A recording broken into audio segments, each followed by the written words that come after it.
Question 12/18 भागिले 30/90 बरोबर किती? तर आपल्याला काढायला सांगितलेलं आहे. तर बघा, जशास तसं सुरुवातीला छेदातली संख्या अंशातली जशास तशी लिहून घ्यायची. तर आता भागाकार असताना इथे काय येणार? गुणाकार येणार.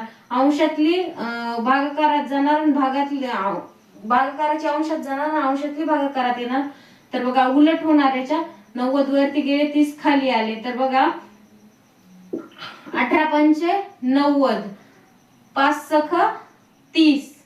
तर बघा 6 दोन्ही 12. तर मग आपलं उत्तर काय येईल? 2. म्हणजे 6 दोन्ही 12 असा आपण भाग दिला पूर्ण संख्येला. पूर्ण संख्या होऊन बाकीचा बसला, पूर्ण होऊन 2 चा बसला, म्हणून आपलं 12/18 बरोबर भागिले 30/90 बरोबर किती येईल? आपलं 2 हे उत्तर असेल. ह्या क्वेश्चनचं 2 हे उत्तर असेल.